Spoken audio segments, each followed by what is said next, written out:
Hey, folks, this is Lonzo, the Godfather of West Coast Hip Hop, and the president of the Compton Entertainment Chamber of Commerce. I'm back again with another hot show, folks. Look here. I'm on the road today. This is my I ain't gonna date myself. I've been doing a lot of shows today, and this is one of my favorite ones. Favorite days when I get a chance to do multiple shows. Right now, in the dugout is my guest, my friend, Miss Paulette Gipson. What's up, baby? How you doing? Paulette Gipson. I'm good. How are you? I'm all right. President of the Compton NAACP. I was at your inauguration. Congratulations again. Thank you. How many years is this for you? It's like my 14th. I got elected I started 2009. So I'm starting my 14th year as the president. Are you just that dynamic or nobody want that job? Well, the first woman, so I think they just let me make a legacy. That's all. They let me build on my legacy. That's a good thing, darling. Gotta ask you, what's the plan for NAACP this year?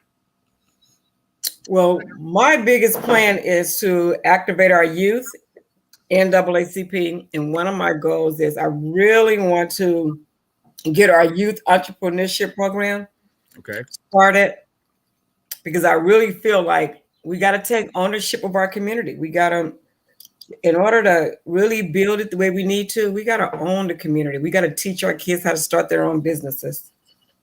They got to be about economic development this year. Thank you. Thank you. Great plan. Love to hear it. Been an entrepreneur all my life.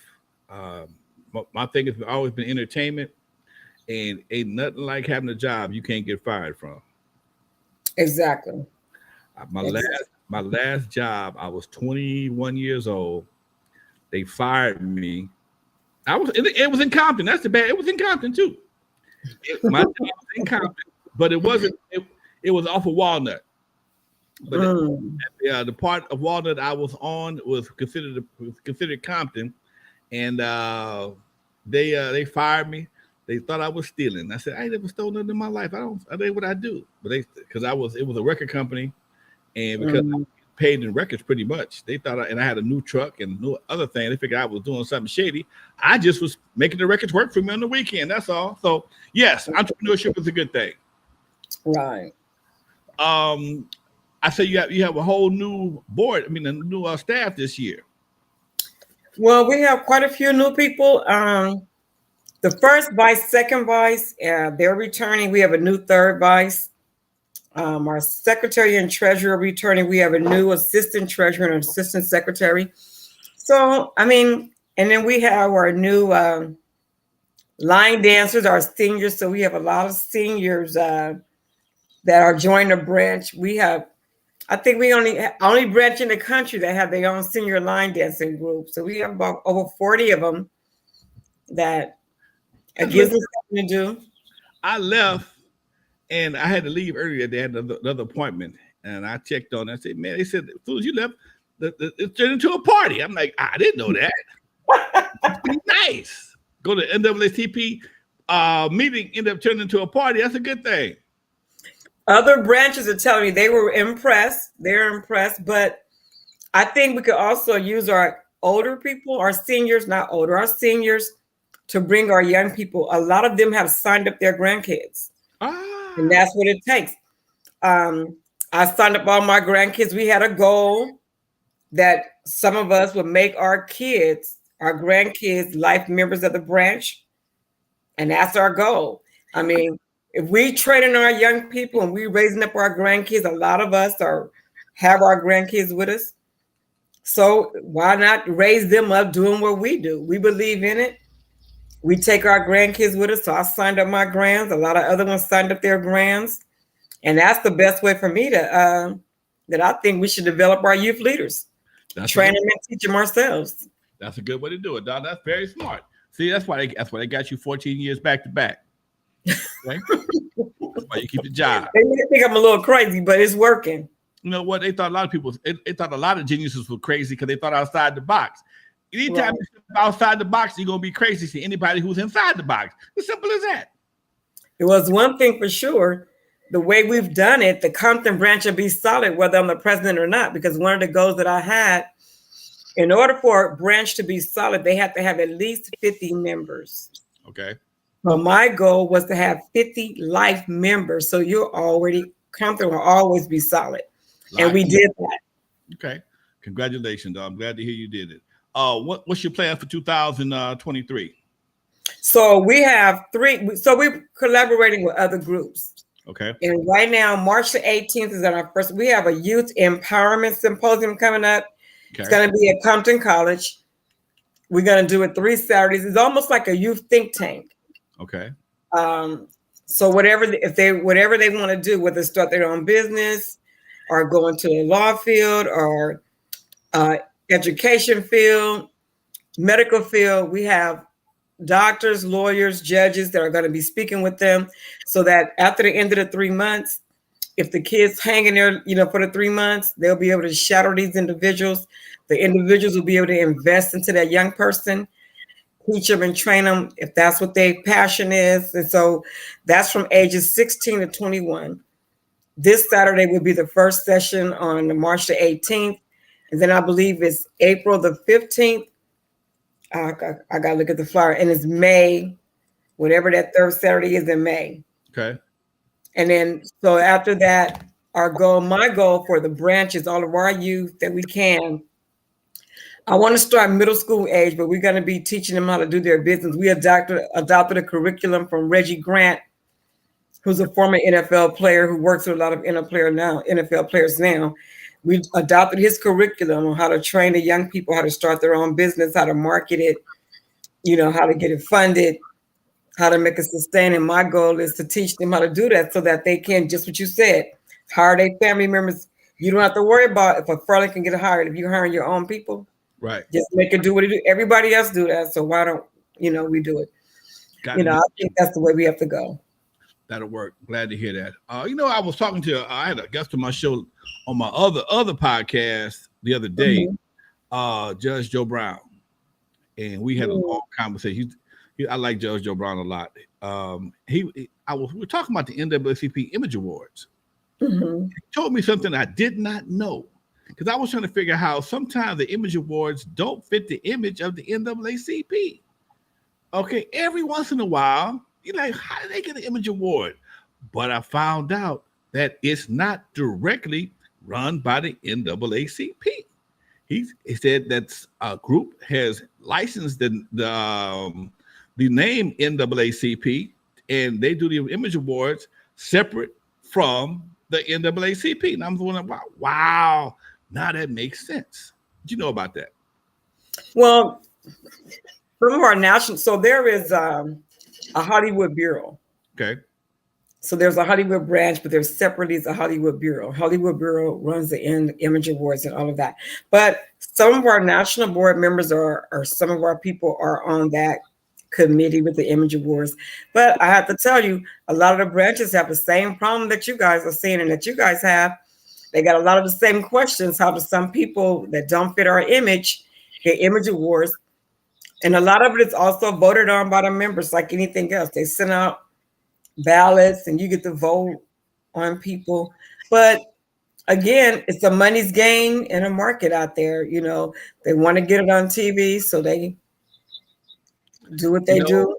I think I don't know if we're the only one suffer from that kind of situation, but we suffer from it more than anybody else, that we're so desperate to have certain people in position that we'll put anybody with a name up there, regardless of what they've done, regardless of their image, regardless of what their image is. We'll still put them on a pedestal for other people to acknowledge, and in some cases even worship, and not really think about this person's image overall. And I think that's an injustice. I'm just going to leave it like that. Well, you know what? I agree. But I think also that's exactly why people, the NAACP is an open organization to everybody, right? Okay. So people of color, and particularly Black people, if you wanted to do what you wanted to do, then you got to be a part of it. You can't change the organization from the outside. If you want to change the organization and make it do what it do and make it about the people, then you got to join it and be a part of it. The national board members are voted on. I'm voted on. State officers are voted on. So, and it's only voted by membership. If people in Compton wanted me out, the only way they could get me out is to be a member of the NAACP. If they're not a member of the Compton branch, they could hate my guts and want me out all day long. I'll be here for the next 100 years. Okay. Because you got to change it from the inside. You can't change it from the outside. You know what? And that right there is a lesson to be shared on anything that you have a problem with. If there's a problem with the police department, problem with politics, a problem with whatever, you got to go inside and change it. You can't stand outside the building. You can't stand outside the building and march. Marching don't do nothing but change the bottom of your shoes. That's it. And that's the same way of taking something over too. They infiltrate us from the inside. They don't do it from the outside. They infiltrate us from the inside. That's Paulette, they've been taking us down. You hitting one. Because that's what I mean. They want to take down folks. They don't sit outside and march. They find somebody to get them inside, find out what's going on, find out what the weak parts, and blow them up from there. Exactly. You know what? It's amazing that as much as we've experienced in our lifetimes, that we haven't learned how the game was played. In fact, some cases, we know the game and still play it the same way because we're gonna lose. We still play the game the same way. Well, that's Compton politics. Compton politics. People keep complaining about the city of Compton, yet they keep doing the same thing over and over and over. They elect the same people over and over and over and then complain about them. I'm not mad at them. I'm mad at the people. Because if you keep putting them in office, shame on you. Well, and if you're not voting for them, then obviously you need to change your game because you're not winning. Well, this is the first time we got all new faces, well, except for one in city council, right? Everybody's the first timer this year in the city council. First time mayor, first time city council members. The mayor used to be on the city council before she was mayor. Was she the first time mayor though? So we know it's not right. So you got a first time mayor and you got all first time city council. So that tells me, even though they all knew, they've been around the city, they've been working for the city, they either been on the school board, so they've been their names. So this is what happens. We vote names, right? Their names are familiar, their faces are familiar. You're recycling your same people. They're just changing the positions. They ain't different people. They changing the positions. So if you know them, you know their track record, you know their history, you know them. Okay. Now, if you say somebody new, it has to be somebody that come from the outside or somebody, not from the outside, somebody from the city that's never been in politics at all. Then you got somebody new. But if you got somebody that's just changing positions, then they know the same game that they played. Because if they didn't play the game right, they wouldn't be where they are. If they served up under somebody else, then they in leadership position. That means that they played the game the right way. Because if they didn't play the game the right way, they'd take them out. If you let them keep running for office, that means they've been around. If you don't went from the city council to the school district to the college and vice versa, if you keep changing positions, people turn out do the same thing. When they turn out, they make deals with somebody else. Look at LA. Same politicians. They just change positions. They make a deal. I'm going to run for school board. I'm going to run for city council. I'm going to run for supervisor. I run for your seat. You run for my seat. Put the money where you want it. Same thing. Interesting. Never thought about that. That's why we get the same results. You want to do something different, you got to do something different all the way around.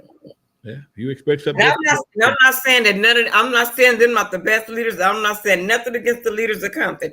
I'm just saying when you do the same things. So just like me and you, if we running together and we doing some things right now, and you doing what you do in the entertainment chamber, I'm doing the NAACP, but we know each other. Right. If we go into business together on another level, we just changing our titles. We still the same people. I trust you, you trust me. So we're going to do this together. So when I go to the next level, who am I taking? Somebody I've been dealing with. Because I know how I'm going to deal with you. Okay. That's how politics is working in Compton. They elect people that they know they can do what they got to do. Then people get elected, then they say this. They're putting the same old people in there. They're putting the same old people. They're appointing the same people. But see, I'm not mad at that. Because if you're in a position to appoint somebody to a position, you wouldn't appoint your enemy. You wouldn't appoint somebody you can't get along with. You wouldn't somebody challenge you. That don't make no sense. That wouldn't make no sense. It wouldn't make no sense. So why would you do that? Almost damned if you do, damned if you don't. Exactly. But my thing is this. If I'm the mayor, I'm not going to appoint somebody that I know can't stand me, that come to that council meeting every week and fuss and cuss and can't stand my guts. You think I'm going to appoint you to be my right-hand person? Like, I'll be a fool. Yeah, that would be. So you got to be smart. Okay. If you want your team in there, you got to vote for your team. That's it. Okay. All right. Same thing with the NAACP. If you want it to be successful, you got to be one that make it successful. You can't depend on somebody else to do it. You think you'd ever run for city council or political office? Oh, no. Nope. No, You can't change from the outside. See, I can't run for political office because I want to shoot from the hip like I do, and I can't do that being in politics. You know what, babe? Because let me tell you, you could be the smartest person in the room, and you could be the number one person on that board, but it takes 3 votes. If you can't get 3 votes to pass your agenda is dead in the water. The smart politician is not the one that can tell people what they're going to do, because you can't do nothing by yourself. The smart politician is the one that knows how to collaborate and get 3 votes. That's a smart politician. So if I was running for mayor and 2 council seats was up, I run a slate to get them up into elected, because that's people be mad talking about, oh, they got 3 votes, they got a block. Hell yeah, you better have a block. If you want to pass something, you want to get something done, you're gonna need a team to get something done. Can't do it by yourself. That is true. That's with anything these days. I've learned that the hard way. I've always, for a long time, I was a solo artist, solo act, doing what I do, and I realized you got to have a team, because you'll find yourself frustrated and working too hard against everybody. You got to have a team. You got to have a positive team that you can work with. Now, like my NAACP officers, they don't think like me. They don't do exactly what I tell them, right? Right. I'm just glad I got sound mind people that have an agenda for the people. We could disagree, and then we come together on things that we agree on. Or you know what? This time we might be doing my idea. Next time we might be doing your idea, because we're all about the people. As long as our objective is the same and our agenda is the same, we could get stuff done. Okay. And our agenda is about the people. You guys doing any events? So we have that coming up. We have a prayer breakfast coming up in June. Okay.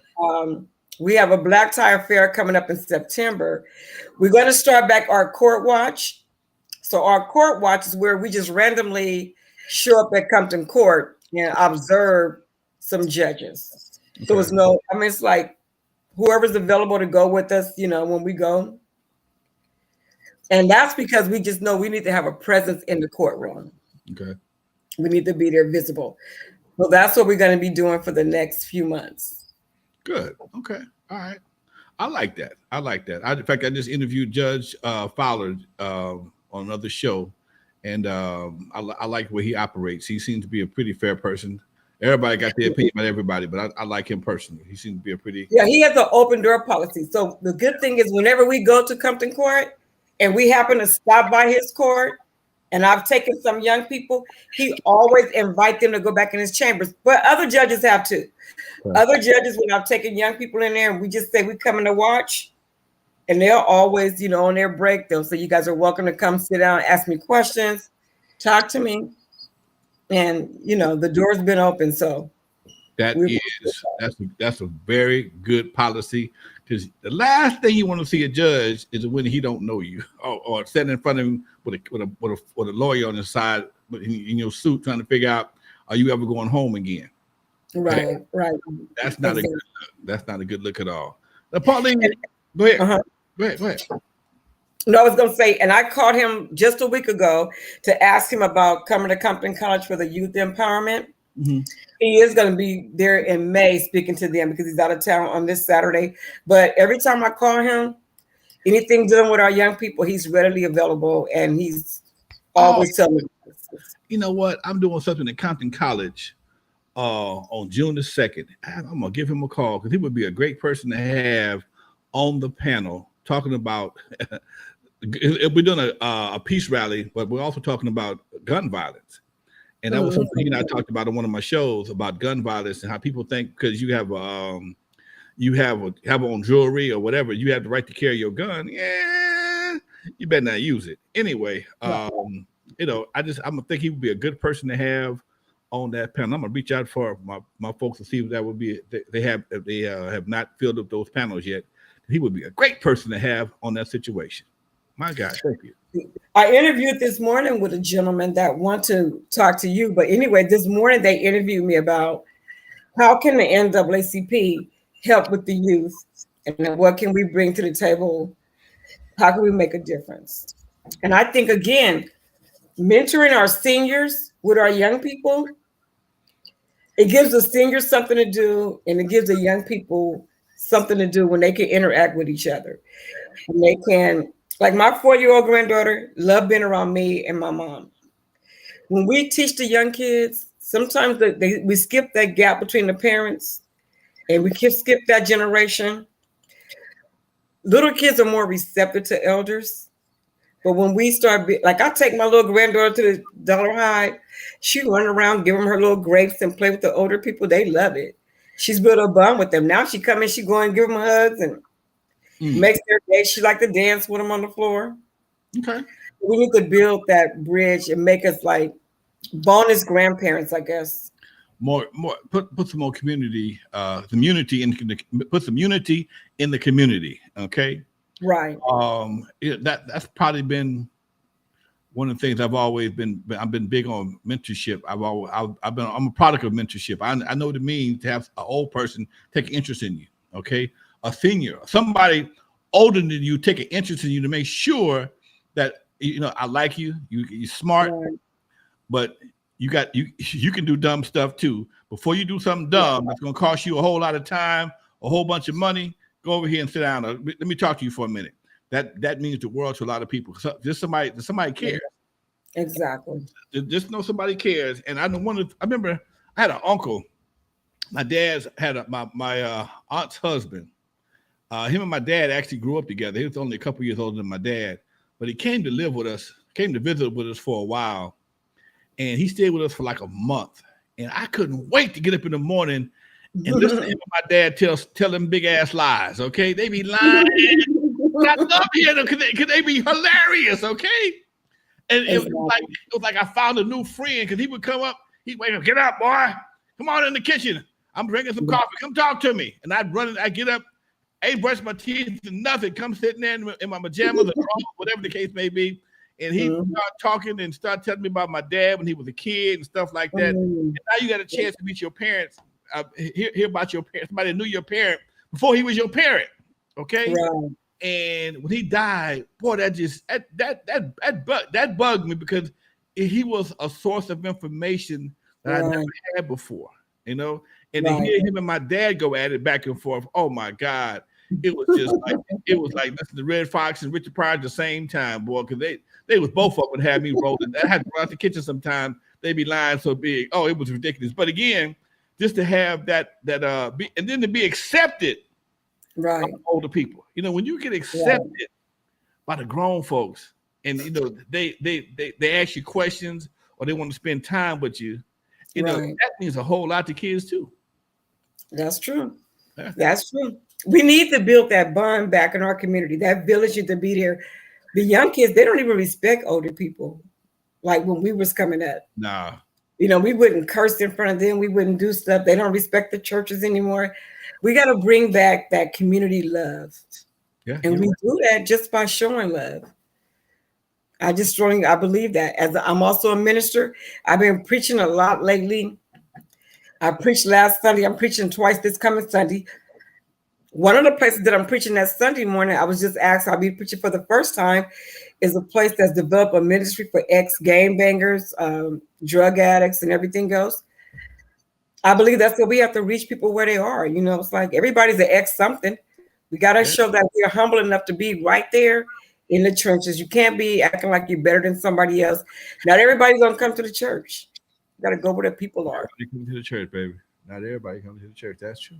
You know what? And that's why I do my hood peace signs, because when the mamas and the grandmamas and the church and the kid and the girlfriends in church, the guys ain't hearing these prayers. God hear them, but they need to see the message. And that's why I say the street signs and putting street signs out in the streets is something that we need to have more of, so that people can realize we want this. We don't want our community to be known for having gang violence.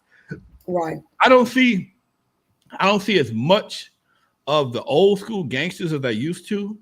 They're a lot more undercover. They look like regular kids in most cases nowadays. They don't wear the pants down as far down on their butt. They don't look like they modernize their look. And also some of them even know how to act most of the time, as long as they're trying to get older women. Huh? They try to get older women. They can't be having their pants off sagging. They try to get some classier women now. I'm not mad at them. And I told women, I did a podcast about this once before. I told women the reason why men do what they do is for your attention. Okay. Whether it be, if you allow a man to wear sagging pants around you, he gonna wear sagging pants. If you would prefer a brother that wear cologne and wear his pants pulled up around his waist, that's the kind of brothers you're gonna get. Okay. If you accept that, then that's what they're gonna give you. Okay. Brother, that's why we buy cars that hop up and down. We have loudspeakers. We need attention, so that hopefully we'll get your attention. Come to our little beehive and we can sting you. I'm gonna leave that alone. Anyway, leave that alone. Lord have mercy. I'm talking to a preacher. Anyway, this is what we do, Paulette. I would love to have you and your staff. What you call them? You don't call them staff. You call it your cabinet. Your officers. Your officers want to come on this podcast at any given point in time, please feel free. And I don't want to say it, but I'm gonna say it anyway. In another couple of days, I'm looking to have my streaming service up and running, the Compton Entertainment Channel. Okay, it's gonna be Roku, Fire Stick, Apple TV, Google, all of them, and we'll be able to get information out about Compton in a much bigger way. And I definitely would like to have you come on and be a regular on that platform, so we can get some information. That would be awesome. All right. Well, I appreciate you. Keep wanting to find out what we're doing and keep encouraging me. The interview I had today, the gentleman said that he was going to be a life member of the branch. He was going to encourage his other people to join. So that's what we need, people to get involved and join the branch and make it do what it do. You said he wanted to interview me as well? Yes, he wanted to talk to you. I will make sure after we get off, we'll get information to you. All right, baby. Anything you want to talk about before we wrap up? No, I think for our young people, if you have young people, you want to get them involved, please contact us. And we want to get our young people involved because we really want to teach them. We want to make a difference in the community. It's about the young people. They're going to carry this on. So if you have young people, their membership is only $10. If you don't have their $10, I got their $10. All right, there you go. Miss Paulette Gipson, NAACP President, Compton Branch, folks. Thank you, darling, for coming on. Oh, thank you. Appreciate you. All right, y'all. That's Pauline, y'all. We're out of here. And this is Lonzo, the Godfather of West Coast Hip Hop and the President of the Compton Entertainment Chamber of Commerce, folks. We're out of here till next time. Thank you for watching. Peace.